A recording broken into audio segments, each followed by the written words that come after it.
এর জন্য আমরা ভোট বয়কট করলাম। ভোট আমরা বয়কট করলাম। ভোট বয়কট করলাম আমরা। আমরা চাই আদিবাসীরা জেলে কেন, পুলিশ মন্ত্রী জবাব দাও। অন্যায় কোন একটা সামান্য বিষয় ছিল, ঠিক আছে। একটা গ্রামে বসে একটা মিটমাটের কথা ছিল।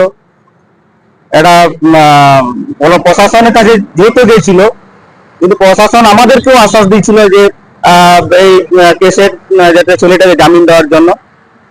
তারপরে লাস্টে পর্যন্ত প্রশাসন আমাদেরকে বাইপাস করে ওরা কেসটাকে একটা স্ট্যান্ড বাই করে, ঠিক আছে, অযথা আমাদেরকে। আজকে দেখুন আমাদের যারা জেলে খেটে এসছেন তারা নিরহ লোক, তারা জীবনে ওরা থানা পর্যন্ত দেখেনি, যেখানে কেস কাছারি তো দূরের কথা, ঠিক আছে। এবার তাদের ব্যাকআপ যেটা, তাদের ছেলে মেয়ের পড়াশোনা, আজকে 8 মাস 9 মাস ধরে যারা জেলে আছে, এখনো পর্যন্ত আমাদের একটা ছেলে জেলে আছে, তাকে আমরা বার করতে পারিনি। যার জন্য আমরা প্রশাসনের কাছে খুব অসন্তুষ্ট।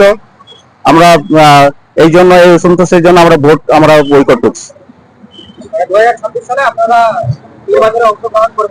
না না, আর কোন, যেখানে আমাদের প্রশাসন আমাদের কোনো সেভ করতে পারছে না, আমরা একটা গরিব, আমরা পিছিয়ে পড়া মানুষ, আমাদের উপরে যদি এরকম একটা জোর জুলুম চলে, তার আমার কোন ভাষা আমরা প্রশাসনকে আমরা বিষয় একটা ইয়ে করবো, আমাদেরকে একদিন সেভ রাখতে পারেন ওনারা। এর জন্য দায়ী কাকে করবেন?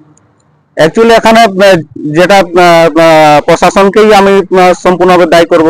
ওনারা যদি চাইতেন এই জিনিসটাকে, ওরা এখানে গ্রামের মধ্যে বা ওরা নিজেরা একটা মীমাংসা করে দিতে পারতেন। আপনাদের যখন এই ঘটনাটি ঘটলো তখন কি স্থানীয় নেতৃত্ব অর্থাৎ শাসক দল তৃণমূল কংগ্রেস তারা কি কোনো আশ্বাস দিয়েছিল আপনাদেরকে? দেখুন, ঘটনা হওয়ার পরে কোনোভাবে কোনো সরকার, যে কোনো বিজেপি হোক বা টিএমসি, কোনো সরকার আমাদের কোনোভাবে সাহায্য করেনি।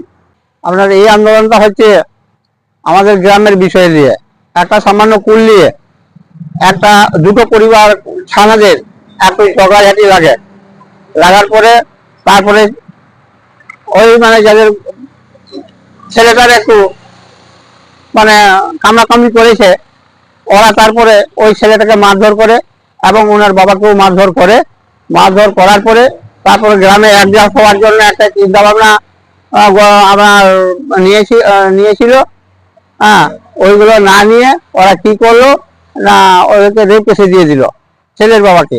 ওকে আমরা বাঁচাতে গিয়ে আবার ওনার পরিবার আমাদের উপরে 17 জনের নামে, গ্রামের 17 জনের বাসিন্দার নামে কেসটা করলো।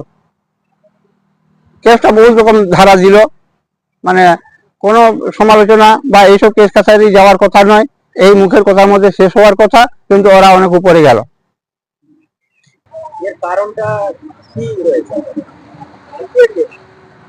এটা এই ঘটনা আমরা সমীক্ষা করে যেটা দেখলাম, থানাতেও আমরা বারবার বসে এটাকে সিদ্ধান্ত করেছিলাম, কিন্তু উনি না মানার জন্য ওনাকে মানে 3বার বসেছি এই আলোচনায়, কিন্তু থানাতে, কিন্তু সব না মেনে এটা পুলিশ প্রশাসনেই আমাদেরকে ফাঁসিয়ে দিয়েছে।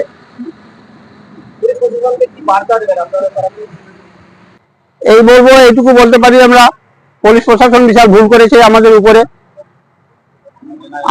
অন্যায় করেছে। আমরা ভোট বয়কট করতে চাই। সামলাল হেমরম, বাড়ি পাবনিয়া।